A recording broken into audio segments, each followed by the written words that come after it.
advenimiento de la pandemia, de ahí en adelante, con un fuerte impacto, la reclusión, el confinamiento sobre el estado anímico de la sociedad, creció la visibilidad del debate sobre la salud mental en general de la sociedad.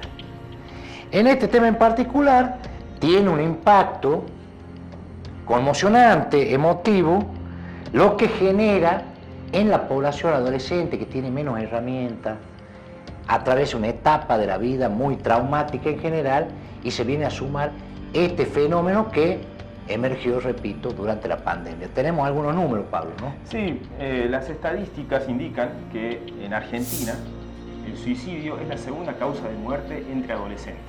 La primera son los accidentes de tránsito.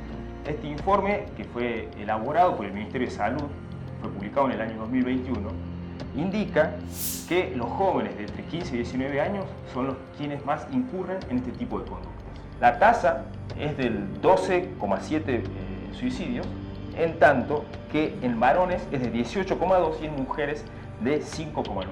Un dato alarmante que surge del informe de UNICEF, que fue levantado por medios internacionales, es que desde principios de los 90 y hasta 2016, la mortalidad por suicidio en adolescentes se triplicó.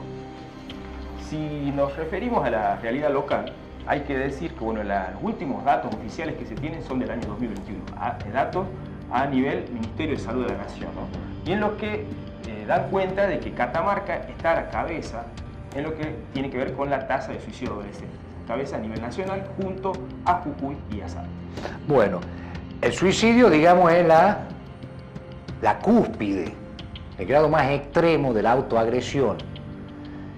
Hay acá también grados, autolesiones, consumo de sustancias, agresiones del adolescente hacia sí mismo que marcan una frustración. El debate sobre el tema de la salud mental ha empezado a encontrar algunos vectores comunes que vinculan este fenómeno a la situación social. Para esto hemos hablado con dos profesionales del tema que están abocadas o estuvieron abocadas a este asunto desde el sector público. Las escuchamos. En cuanto al acceso a las tecnologías, cada vez vemos que es más precoz, digamos, el encuentro entre los adolescentes, niños, en realidad, y las tecnologías, cómo esto está muy marcado, digamos, dentro de la crianza, ¿no? Este acceso a la tecnología, por ejemplo, a estos ideales han cambiado de belleza, de éxito, ¿sí? Esto, digamos, influye de manera fuertemente en qué es la concepción que hay de los adolescentes, ¿no? Y cómo, cómo uno accede a eso. No todos tenemos la posibilidad de acceder a estos bienes de consumo que se nos muestran como ideales y cómo eso afecta en las herramientas que se tiene para tolerar esa frustración. No toleramos de la misma manera los adultos, bueno, a veces no siempre tenemos las herramientas para tolerar esa frustración de igual manera y eso hace que se sostenga y que se postergue, digamos, la frustración y sea algo más, sostenido en el tiempo. Lo importante primero es escuchar, como decimos, escuchar a esta persona, adolescente, niño, o sea, quién se presenta, qué es lo que tiene para decir con respecto a eso, poder hacer una evaluación de riesgo. En esta evaluación, en esto concreto que usted dice, bueno, es primero, cómo se está sintiendo, qué es lo que manifiesta. Generalmente nosotros decimos, y los suicidios, los intentos son prevenibles porque las personas ya van manifestándose, tanto físicamente como con palabras, ¿no? De estar en esa situación y con ese malestar y con esa idea. Habilitamos, ya viene teniendo el funcionamiento hace un año más o menos, que es la línea 135. Es una línea de contención y orientación emocional que antiguamente era una línea de atención al suicida y a familiares o allegados. Actualmente abrimos esto hacia todos los padecimientos subjetivos, no solamente hacia el suicidio o intento de suicidio. En esta línea funcionan las 24 horas y hay operadores que se han capacitado y que están preparados para poder hacer esa orientación y contención emocional.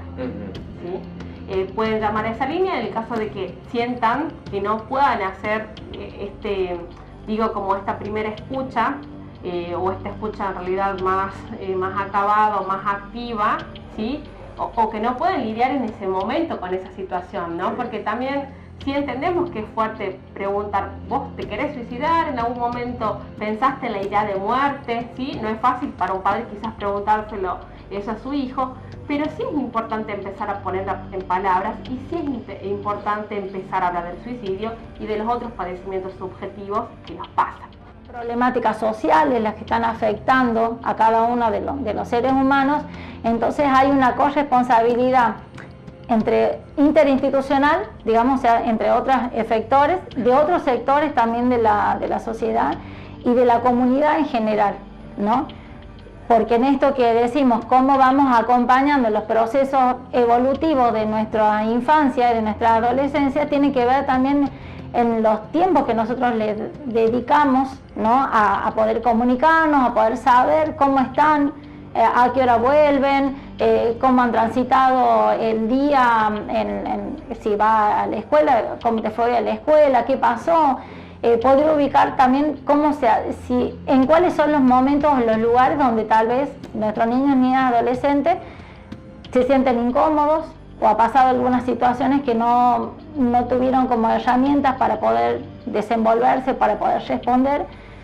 Todos son llamados de alerta para que nosotros podamos estar como adultos acompañando estos procesos de nuestras infancias y de nuestros adolescentes. Trabajar con atención primaria de la salud, porque antes se entendía como algo que no era axilar, ¿no? Salud de salud mental, eran dos cosas separadas.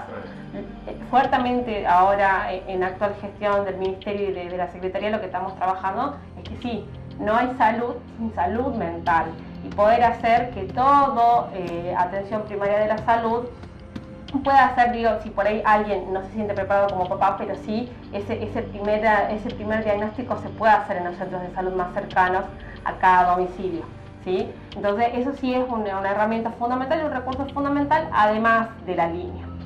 Esto, como decía hace rato la licenciada, también justamente entender que no todo se resume a lo sanitario, ¿sí? En este caso, el consumo problemático, los suicidios tienen que ver, o la problemática del suicidio tiene que ver no solamente con lo sanitario, sino tiene que ver con una vulneración de derechos, ¿sí? Entonces, en esto hay una corresponsabilidad y depende de todos, tanto medios de comunicación, escuelas, fuerzas de seguridad, progenitores, poder empezar a hacernos cargo y hablar de este tema. Todavía se sigue tratando a la salud mental, se sigue pensando en realidad la salud mental como tabú y se sigue pensando en psicopatologías graves, ¿no? Como hablamos de salud mental y seguimos pensando que es una esquizofrenia o que tiene que ver con situaciones hasta perversas o situaciones donde no hay criterios de realidad, ¿no? Donde situaciones, como si fueran ajenas a nosotros. Eso es lo que sigue pasando. Eso es una realidad que todavía la tenemos y más en una provincia que sí, por ahí un poco más conservadora, con situaciones que, de hecho, yo creo que tenemos algunos personajes dentro de la ciudad y que los vemos y que, digamos, los seguimos hasta estigmatizando, ¿no? O ubicándolos dentro de ese lugar porque también nos es funcional ubicarlos dentro de ese lugar. Sí, el loco, tal cual. El loco, el otro, ¿no? No tiene que ver con nosotros, porque a mí no me va a pasar esa situación, yo no voy a pegar esa situación, y porque seguramente tenemos otra realidad distinta, otros recursos, desde económicos, simbólicos, y también redes de contención distintas, entonces seguramente a nosotros no nos va a pasar eso. No hay una solución mágica, porque justamente con lo que se trabaja es con padecimientos subjetivos, con lo subjetivo, con la cabeza, con algo que no se ve, ¿sí?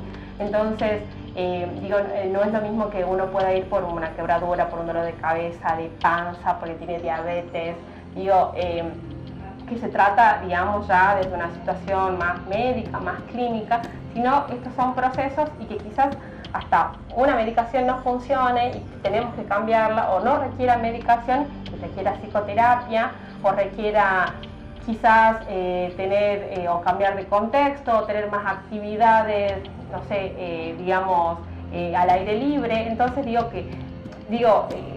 nosotros siempre decimos que no somos diagnósticos y que los diagnósticos tampoco, digamos, es algo que queda, fijo, va cambiando. Entonces, es muy difícil trabajar con la cabeza, con la mente. Hay un usuario que dijo la otra vez, y a mí me quedó haciendo ruido, no se imagina, ni nadie se imagina lo que es cuando la mente se rompe.